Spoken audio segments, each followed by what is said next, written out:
Morning. I didn't hear that. What was that? Good morning. Okay. All right. Amen. Yeah. How many of you know what an alarm clock is? Yeah. You do?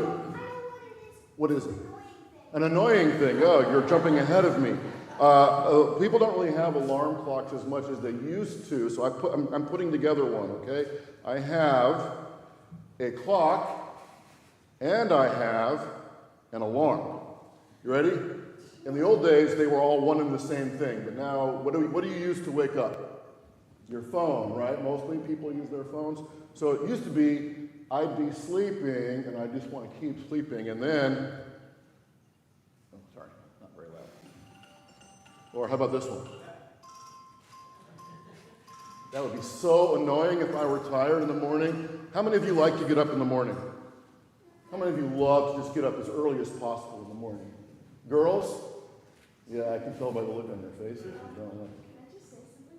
Yeah. Oh, you want to remind your parents that they haven't had any coffee yet. Okay. I'll look back and I can see on their face. Yep, you're right. Well, they haven't. I'm going to tell you one of my favorite jokes about an alarm clock. There was a son, and he was asleep in his bed, and it was time to get up, and his mother came in and said, "Okay, son, time to get up. Good morning, Mary Sunshine. Time to go to school." And he goes, "No, Mom, I don't want to get up. Let me sleep more." 5 minutes later, she came back in. "Son, it's really important. You got to go to school. Time to get up." He said, "No, Mom, I don't want to go." And the third time she came in and she goes, "Son, it's time to go to school. You're going to be late." And he said, "Oh, Mom, I don't want to go." And she said, "You have to go. You're the principal." I love that joke. Alarm clocks tell us when things get to be a little bit too late, right? And if you get late, then things get stressful. I'm late a lot. I know no one in this church is ever late, right? I'm on time one time a week, Sunday morning, 10 a.m. I'm there, right? Exactly. There's a story in the Bible that Jesus tells called a parable. He tells it to illustrate, to make a point, to show us a deeper truth. He tells us what we call a fictional story so that we can understand truth at a deeper level. And the story is about somebody who had time run out on him. It's kind of a sad story, but it's an important story. His name was Lazarus. And there's another guy we're going to give him a name, Deeves. Deeves was rich. Anybody here drive a Bentley? Anybody?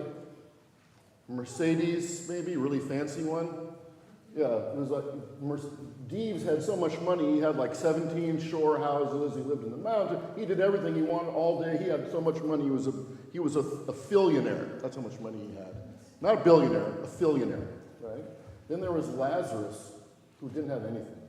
And Lazarus was so poor, he sat at the front of Deeves' driveway, just hoping maybe that when Deeves drove his Bentley in and out of the driveway, the rich man Deeves would just maybe throw a little something to Lazarus to help him survive.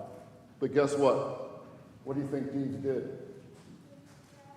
He didn't throw anything. In fact, he probably didn't even notice Lazarus. It was so sad. Well, eventually, Lazarus, like we all do, died, and then so did Deeves. And in heaven, Lazarus was with God. But Deeves didn't get to heaven. He didn't make it, even though he was the guy with all the money and all the power. And he looked across this giant canyon, and way off in the distance, he could see Lazarus with Abraham, who was the father of Judaism, kind of our ancestor too.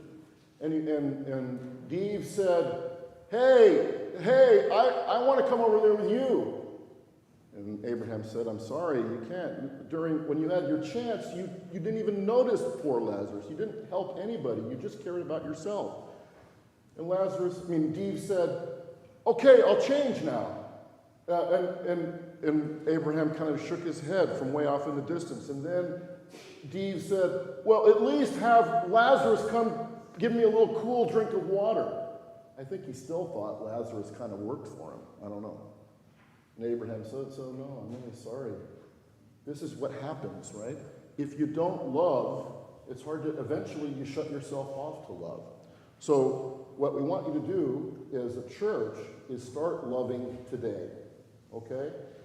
There's always right now, and that's the best time, when Jesus says, follow me, love like I do the best you can to try to love the way that I love you. That's all we're asked, but we have to do it now. We can't wait, okay? So the alarm is ringing, and sometimes it's easier to love other people than others, I know. But Jesus says you got to do it, and guess what? He loves us the same way. Ready to do a repeat after me prayer? All right? Nice and loud. Last week was kind of low energy on the prayer, so let's see if we can get the Methodists to hear us this morning, okay? You ready? Dear God. Dear God. Dear God. We could pray louder, God. We could pray louder, God. And now we are. And now we are. We love you. We love you. Amen. Amen. Great job, kids. Thank you. Great time at 7:16.